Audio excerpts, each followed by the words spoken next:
All right, what's going on, guys? Welcome to UFC 220, Stipe Miocic versus Francis Ngannou, Thoughts and Review. For those of you who don't know, who haven't been on this channel long, I did Thoughts and Review, which is basically like I watch the UFC pay per view and I review it every fight, and I basically just give my initial thoughts on the whole card itself. And I haven't done this in a while, but I love talking about UFC. And I was thinking about bringing it back. So for you UFC fans, guys, make sure you subscribe, leave a like on the video, turn that notifications on, so when we do go live like this, you can come hang out with us, talk, and yeah, it'll be good. And I've been doing more live streams and all. But before we get into it, let me just say that I apologize for me sounding uh, congested. I have a bad cold for the past 3 days. Change of temperatures here, and and I'm always outside. So bear with me here as I have a little bit of a runny nose and kind of screwed up voice. But yeah, let's just go ahead and get on into this. I'm not gonna make this very long because I'm tired and I wasn't planning to feel this bad before I went to bed. But bear with me here and let's get on into this. So the first fight we had number 10 Thomas Almeida versus number 14 uh, Font. Yes, I think it's Rob Font. And this, I was hoping Almeida would win to get to get back on the grind of things.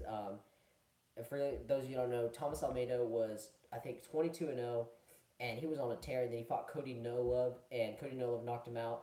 And then he fought another guy, got a win, and then he fought Jimmy Rivera, and he lost. But so he's losing to like these really good upcoming stars, but he's beating like the lower ranked guys. So I thought he could pick up a win tonight, but let me tell you, that Font guy, he's a tough man. I mean, he showed he was hitting Almeida early. Almeida really didn't have any answers for him, and he just put on a really wonderful performance. He knocked him out um, with a nasty leg kick up against the cage. It was filthy. So that bantamweight division is getting stacked, guys. It's getting pretty interesting. You got obviously we have T.J. Dillashaw. He's probably going to get things done with Demetrius Johnson. So he might be out of the picture for a little bit, but you still have T.J. Dillashaw.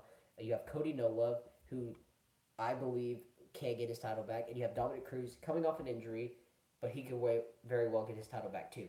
Been on top for like so long. And then you got Jimmy Rivera, upcoming star. So we got some. This is a stacked division, guys. I'm really excited for this bantamweight division. I think the fight that makes sense next is obviously T.J. Dillashaw go down, fight Demetrius Johnson for the belt. Let them do their thing. I think Cody should fight Cruz for the belt. Uh, I want Cody.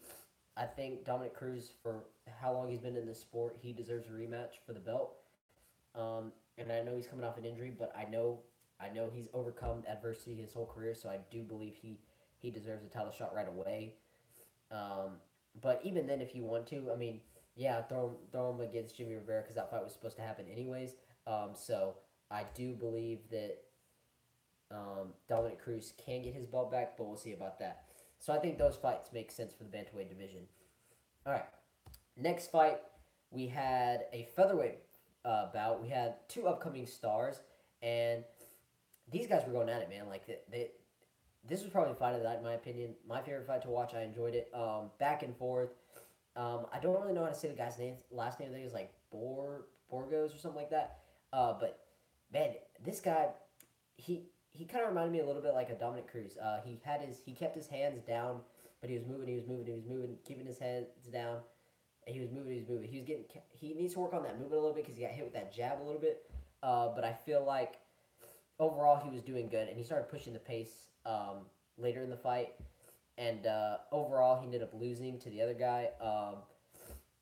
And yeah, I mean, it was a beautiful combo. He did an uppercut. He went down for a takedown, it looked like, but he kind of like lost his footing. He stood up, and then he caught him, and then he went back, and then he tried to get up again, and then he caught him again. It was like a double uppercut, and that guy was out. That's all she wrote. So yeah, that was an interesting fight. It went, I think it was in the third round because it was a toss up because the first round went to the other guy, and the second round went to the other guy, and it was a toss-up.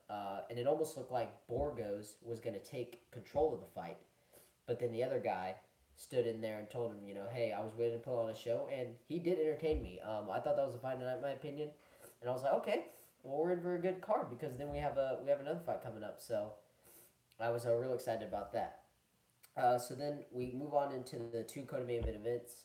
We have, well, first co-main event, the main event, we have Daniel Cormier versus Volkan, and like I said, I'm not gonna try to butcher his last name, but yeah. So DC, I was picking him to win, even though I feel like Volkan gets stun him. I thought it was another DC and normal fight, and it pretty much was. Volkan did hit him with some nice combos earlier in the fight. He was pushing the pace, but overall DC got him on the ground late in the first round, and then going into the second round, it was pretty much that's all she wrote right there. He got him down on the ground again, and it was just ground and pound.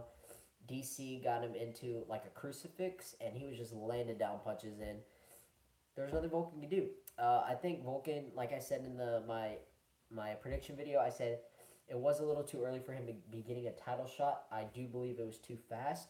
I do believe Gustafsson should have got the fight over him, but it's okay. You got to let those rising stars get a shot before you have a rematch. I understand that, but I think no question, if DC would have lost this fight, he should retire. I couldn't imagine him going through that, losing to Jones twice, and then losing to Volkan. Like, I couldn't imagine him going through that. So, and he was already 38 years old. But he beat Volkan. A lot of people were saying he should move up to heavyweight and fight Stipe Miocic for a super fight in the future.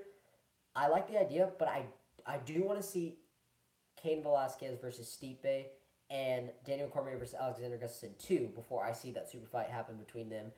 I think DC's last fight should be a super fight with Stipe Miocic. I think that'd be cool if Stipe is, of course, still the champion. But no, I do believe Alexander Gustafsson deserves that title shot. Appreciate you two guys coming in. Yeah, I do believe he deserves a title shot. Gustafsson, no doubt, he's next. The fight against Glover Teixeira, he's looked the best he's ever had, and you could argue that he beat DC the first fight. So it was a close fight in my opinion. I think get that fight done before you do that super fight with Stipe Miocic. So overall, DC, great win. Bounce back after that tough John Jones loss. And you're the champ. So congratulations to DC and Volkan. You'll get there soon. All right, next fight. We have the heavyweight bout. Heavyweight title match. We had Stipe Miocic versus Francis Ngannou. Now, before I get into this, I want to give a big congratulations to Stipe Miocic. I was wrong.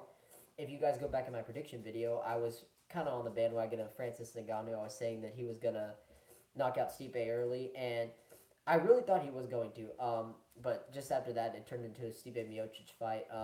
It goes back to DC and Volkan. More experience went to Stipe Miocic. He had ground game. He had clinch power. He was doing everything. Props to Francis for hanging on in there. He's tough. It's just he's not ready yet. I should have known. But yeah, I apologize. I apologize for saying that Stipe was going to get knocked out. I do. I was wrong. I'm sorry. Stipe, no doubt, greatest heavyweight of all time right now. You can't deny it. For now, he broke the title defenses. No one could ever do that. I do believe Cain would have done it if he never got injured, but that's irrelevant at this point. Stipe right now is the greatest heavyweight of all time. So I do want to see Stipe fight Cain Velasquez next to solidify his career. And that might be Cain's last fight too. So, but I guess you could see a super fight between DC and Stipe if Stipe beats Cain Velasquez. But that might not happen because if Cain Velasquez beats Stipe, then DC will never fight Cain. He'll probably just retire. So it's interesting to see what 2018 is going to end. There's a lot of great fights coming up. But overall, Stipe won by decision. He got a dominant win. All three judges scored it 50-44. Stipe just... Francis wasn't ready, man. He went in there. He hit Stipe. He tagged him like I said he was. But I was wrong because I did say no one could take a hit from Francis. Stipe was taking a hit from Francis. Overall, the card wasn't really great. Pretty boring card overall. But, hey, what do you do, you know? I really like the co-main event... Or the fight. The featherweight fight. That was probably my favorite fight of the night. And Stipe he looked great today.